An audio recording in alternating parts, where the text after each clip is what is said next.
Just come back from Portugal, from a camp, and the under-19 played the game, they drew 1-1, and the under-17 couldn't have a game. But the camp was to actually play on grass pitch. And to tell you the truth, they've been working hard for the last year. Because the under-17 also went to a development tournament in Albania. And they actually did quite well for the first tournament, development tournament, because they drew against San Marino 0-0, and they lost against Liechtenstein 2-1, and they lost against the host country Albania for 1-0. The biggest gap was very small margins. Huh? Luxembourg 4-0, which was the first game, and Luxembourg was actually the best team on that tournament. So it's not too big a jump at that level, you think, for under-17s, under-19s? Well, talking these nations that we've played it, because we need to start from playing the smaller nations before playing the bigger nations. But yet the under-17s will meet the Republic of Ireland, which is a very good team, and England. One of the best at that level. At that level. So just imagine these kids they're entering and but I mean, I assume they're very excited about that. They're very excited. They have been training 8 o'clock in the morning before going to school. Fantastic. They've been training middays. They've been working with the physios for prevention of injury. They've been working with a massage therapist. They've had the doctors. So, in a way, we are becoming more professional in a way. Sure. And that's the reality. And, of course, these lads from the under-19, under-17, I think that Alan has got a future there to... Perhaps you can answer.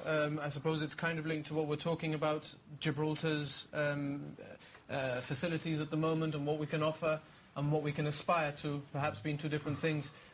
If we were to be drawn England in the World Cup qualifiers for 2016, would we have enough hotels locally to cope with the influx of fans, and would other infrastructures like transport be overcome? That's a very good point. Obviously, Gibraltar is limited in terms of accommodation and transport. It depends on the travelling fans, really, how many supporters are going to come in, and the stadium capacity to hold those fans. But I think, I don't know the exact figures of the accommodation quotas in Gibraltar. Possibly, although not desirable, the neighbouring area could accommodate. Sure. As I said before, not desirable. But then again, we'll have to wait and see, really, It will depend on how many fans do travel. Okay. Yeah. I'm sure we're going to run out of time because there's so many interesting topics. It's the start of a new era for the GFA. But I'm fascinated by, I'm sorry to say, the money side of things. And given the heat that Gibraltar has come under this summer from our neighbours, you can just imagine the field day that they would have if there were to be a match-fixing scandal as a result of a local club. It doesn't have to be the national side. What are the main dangers that you need to tackle in that respect, Louis? Well, if you hit the nail on the head, GFA, Gibraltar have gone through very many years of struggle against stiff opposition by hostile neighbours to achieve what has been achieved through tremendous sacrifice and hard work done by everybody involved, especially in the GFA. And obviously the main objections have come from our neighbours. And I'm pretty sure that any incident that might happen here, which is normal, in inverted commas, in almost every country, represented in UEFA. We're talking about countries like Turkey, Germany, Malta recently. It creates a scandal, a localized scandal, and that is it. Imagine, us in the first, second year having a match-fixing scandal in Gibraltar. Like everything else in Gibraltar, it will be magnified tremendously. It will be seized upon by your neighbours.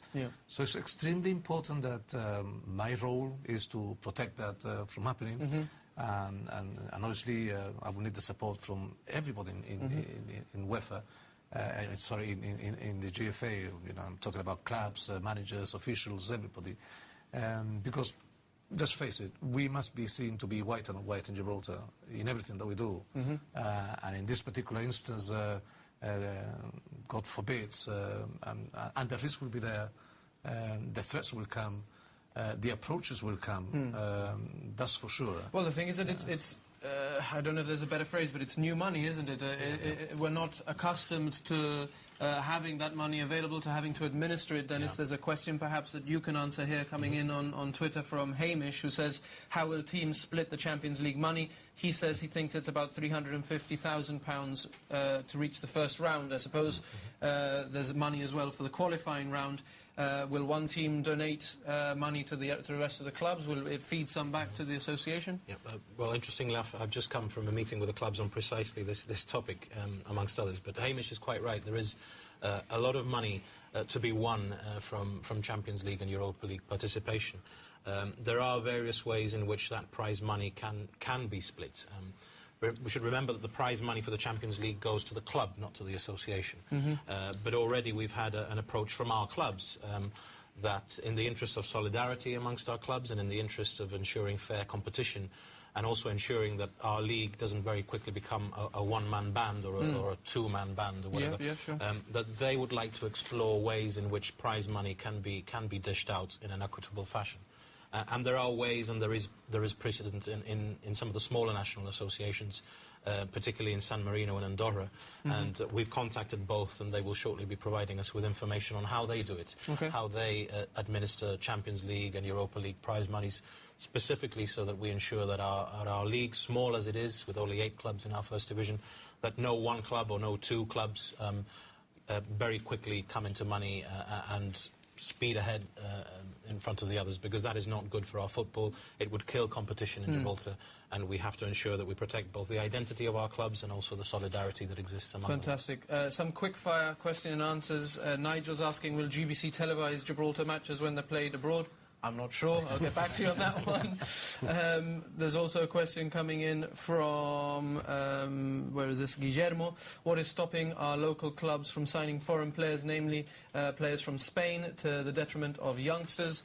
Leslie, perhaps you can take that one. Are you concerned that the prospect of Champions League football might, we've already heard from Roy and Matt that it is already happening to a certain extent, but might it drown out the opportunities for youngsters to burst onto the top level? Well, that's an issue of concern on the GFA. That's why this year there's an agreement to not go into that issue, but next year there will be a program of the locally trained players, and we have to accept that clubs, and we have to make actually, when coming from a meeting today, we talked about that, and whether it's 4, 5 or 6 locally trained players.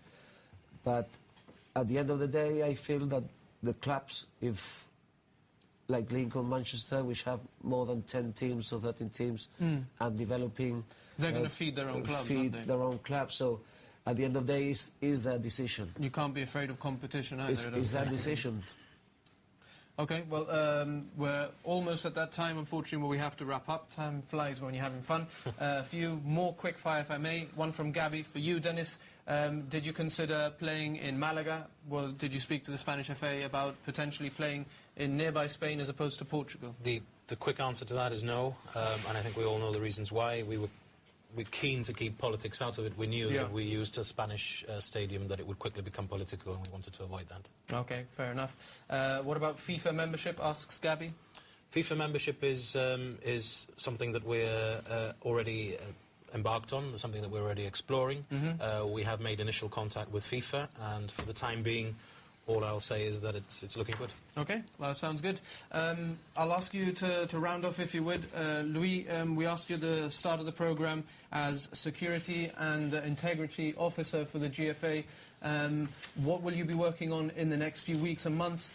Is there a message that you need to get out to the Gibraltarian public? This is a good platform to do so. Well, the main priority now is to go into the culture of, match fixing potential and education and awareness, and you know, and educating everybody within, you know, the association that is a potential risk that is going to happen. So my message will be, you know, we are going to run a few awareness courses starting next Thursday, and I will urge all clubs representatives to attend. We are preparing literature as well to inform everybody in GFA, or for the matter, anybody who's interested in football, because we do need to be aware. I mean, UEFA runs an excellent network in the detection and the monitoring of that, which we are members now as well. Okay. I suppose there'll be a period now where we need to educate ourselves about the do's and don'ts and the risks. Absolutely. We need to, you know, enter into a culture of, you know, no betting, be aware of, you know, the risk, and above all, everybody within, you know, the association has a duty and an obligation to report any approaches. Okay. So, Alan Buller as national team manager. In a nutshell, we've got a confirmed friendly, international friendly with ranking points in March against Estonia. What's your message to the Gibraltarian public? How many people would you like to see out there? Obviously, the Gibraltarian public, they've been great. They've, you know, since I took over the national team, they've supported the national team. They've been the 12th player there. It's going to be a tough, very, very tough game. You're always the 12th player. Let's get together, you know, and support not just the national team, support the youngsters, support the GFA. They're doing a tremendous job. Without them, then we wouldn't be playing football. But then, you know, on the side of the match, there's points, ranking points to be won. I'm not a manager that's come on into this job just to get a pat on the shoulder if I lose just 2 or 3-0. I'm a manager that's come into this job to get points. Fantastic. And that's what we're going. We're going out there to get points. Fighting so, talk. You know, I can't ask you any more, Gibraltar, because you've always been great support. But please, please, bear with the GFA. They're working very hard. Everything is new, and let's not criticise like I sometimes hear. They deserve a pat on the shoulder and let them work, and eventually Gibraltar will be great. We've talked about it being a transitional period. Yeah. Leslie, some under-17s and under-19s away from Gibraltar. How excited are you about the coming months and years for youth football in Gibraltar? I'm very excited. I will be there in Armenia supporting the team against England, against Republic of Ireland, and I think the team is prepared, and I will be there supporting them all the way. Okay, and Dennis, as CEO of GFA Limited, will Gibraltar meet the UEFA challenge? Absolutely we will, and we'll need the general public's support in order to do so. And we need them to get behind, certainly our national team, as Alan has said, which they've done brilliantly in the past and will continue to do so, I'm sure, but also to start getting behind our clubs and start supporting club football in Gibraltar, which needs to kick on and needs to develop. And I hope that they'll begin to do that this Saturday and that they head down to the Victoria Stadium. We have the Pepper Regis Cup, Lincoln, the league champions, against St Joseph's, the cup winners. It's going to be a great game, and let's start this new era of Gibraltarian football with a bang. Get down there and support the teams. We need the support of the public. Yeah. I'm sure the Gibraltarian public will respond, and it's going to be an exciting season. Okay, well, as a football fan, I could sit in here and talk all night, but I'm afraid that is all we've got time for. A big thanks to the GFA's grassroots manager, Leslie Asquez, to the GFA national team manager, Alan Buller, to the GFA security and integrity officer, Louis Wink, and, of course, to Mr. Dennis Peso, who is the CEO of the GFA. Gentlemen, good luck. Viewpoint will be back in 2 weeks' time. Next week, James and Richard will be here with Talk About Town. Thanks a lot for watching. From all of us here at Broadcasting House, have a good night. Thank you. Thank you.